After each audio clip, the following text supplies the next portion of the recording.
semaine, au programme de l'Alsace innovante et créative, le magazine 100% Région Alsace. Petit tour par Paris où le conseil régional présentait Cap Innovest, le nouveau fonds d'investissement interrégional. Zoom sur la formation transfrontalière et petite leçon de tricking par notre jeune talent de la semaine, Thibaut Gassman.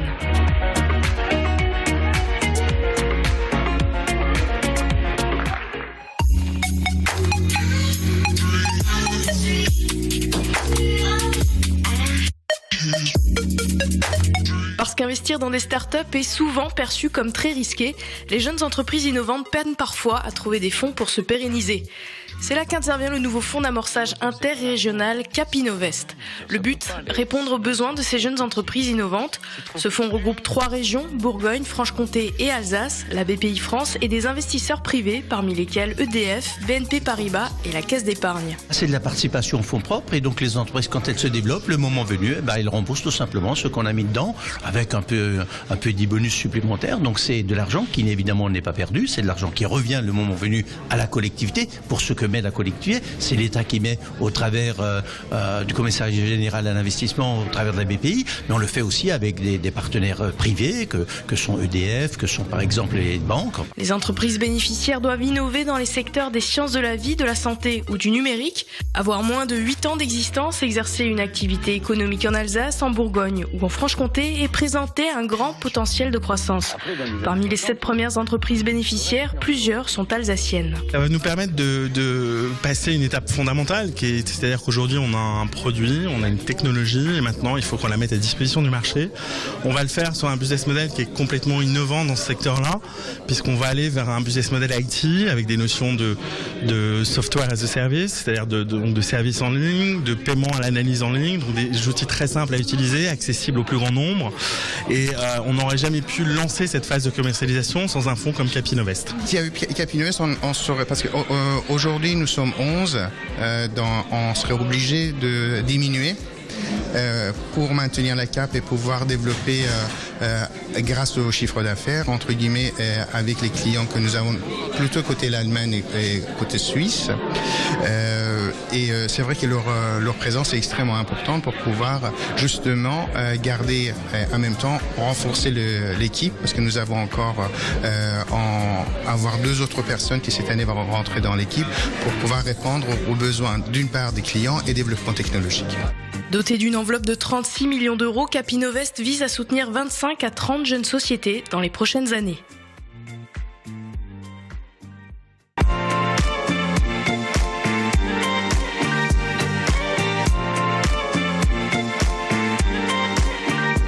En janvier dernier, le chômage battait un nouveau record, celui de la baisse la plus importante en 7 ans. Un recul qui impacte l'Alsace à hauteur de 0,5%, soit 97 000 chômeurs. Après plusieurs mois d'une conjoncture pessimiste, l'Alsace enregistre, comme à son habitude, un taux toujours en dessous du seuil national. Un résultat que l'on doit peut-être à la position stratégique de la région et à son potentiel transfrontalier. Un Alsacien sur 12 travaillerait en Suisse ou en Allemagne. Parmi les structures qui favorisent l'emploi outre-Rhin, le Greta, l'organisme organise régulièrement des sessions de formation transfrontalière destinées à réintégrer les chômeurs longue durée sur le marché du travail binational. Les stagiaires sont très intéressés par toute cette démarche qui est très compliquée mais très validante et pour les stagiaires, puisqu'ils débouchent nécessairement, c'est un contrat ferme, ça débouche sur un contrat de 6 mois à l'issue de la formation. Donc les partenaires allemands, les entreprises allemandes s'engagent fermement à les prendre en CDD.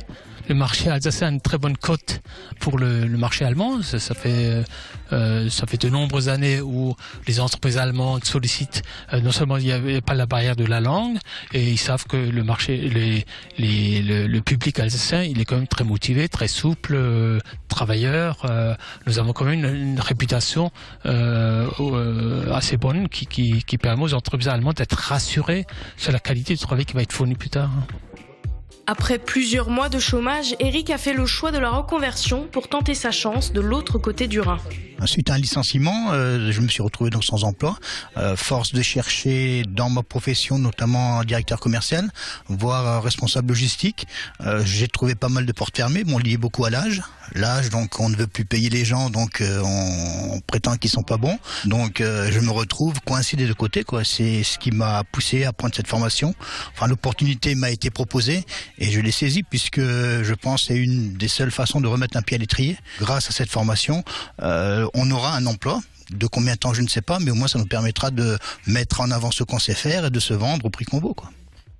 Si pour certains la barrière de la langue semble être un obstacle infranchissable, le Greta propose pour chaque formation un cours d'allemand intensif appliqué aux métiers visés. L'objectif, c'est quand même de permettre à des gens qui sont sortis depuis bien longtemps du système scolaire de trouver leur marque. À ce niveau-là, il y a diverses méthodes qui permettent d'atteindre cet objectif. Le principal est de trouver un équilibre. Donc, il y a parfois des phases qui peuvent s'y apparenter, d'autres beaucoup moins.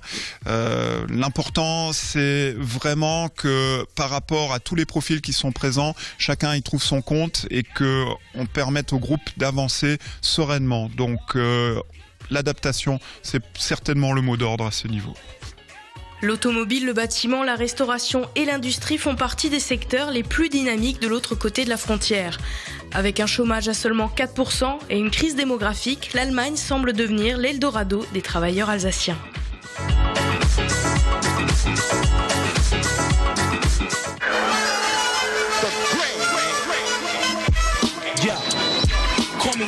Champion guest down, wanna test now, so let's grab the Mac and best. Bless him if he's stressed out. Amazing glazing purple haze patience, blazing Asians in Mercedes-Benz stations. Saut périlleux, figure acrobatique, vrille à 180 degrés, le tricking est le nouveau sport en vogue dans la culture urbaine. Directement inspiré des arts martiaux, des mangas japonais ou de la capoeira, il réunit chaque jour de plus en plus d'adeptes. Débarqué en France début des années 2000, le tricking se caractérise par sa créativité et sa philosophie de vie. Thibaut Gassman est l'ambassadeur de la pratique en Alsace. Après s'être frotté à différents sports, il découvre le tricking et plonge la tête la première.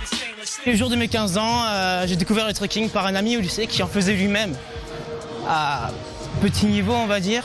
Et puis ça m'a vraiment plu et j'ai tout lâché. J'ai lâché tout le reste, je faisais de la musique aussi à côté, je faisais du piano et de la guitare. J'ai tout lâché, je me suis investi là-dedans et je m'entraînais tous les jours. C'est pas comme les sports habituels, le football ou le tennis où on réussit quelque chose relativement du premier coup. Là, pour réussir quelque chose, il fallait faire des dizaines d'essais, des centaines d'essais, parfois des milliers d'essais pour réussir. Et il y avait une réelle satisfaction quand on réussissait le premier mouvement. On a vraiment la sensation de faire quelque chose de beau, de faire quelque chose de son corps d'impressionnant, de se dépasser. Quand on a repris le flambeau, donc il y a 3 ans, on a vraiment essayé de donner à cette discipline le cadre qu'elle méritait. Et donc ça s'est développé d'année en année pour avoir une ampleur qui est quand même, maintenant j'estime, bonne, considérable. On a énormément de demandes et notre capacité d'accueil nous empêche de répondre à toutes ces demandes. J'ai en moyenne 2 à 3 demandes d'inscription par semaine pour une capacité d'accueil d'environ 50 personnes. Pour moi, c'est quelque chose qui mérite d'être connu et je pense que toute personne, du moins énormément de personnes, aimeraient pratiquer cette discipline et qu'il faut juste leur faire découvrir. Le tricking m'apporte un aspect pimenté, on va dire. Le fait de chaque soir se coucher et de se dire que demain, on doit être meilleur qu'aujourd'hui. Le fait de chaque matin se lever en se disant qu'on doit être meilleur que la veille. C'est un aspect que j'aurais pas eu sans le trekking. Quand j'ai décidé de commencer le trekking, c'était pas simplement commencer une nouvelle activité. Pour moi, c'était changer de vie, changer de mode de vie.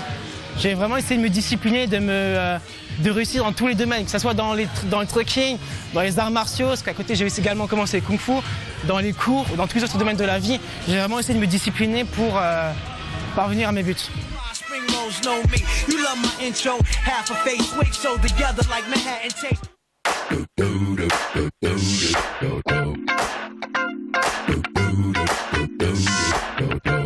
C'est déjà la fin de votre magazine, l'Alsace innovante et créative. Alsace20.tv pour revoir et partager ce programme. La semaine prochaine, portrait de Jordan Kellhoffner, jeune chef d'entreprise.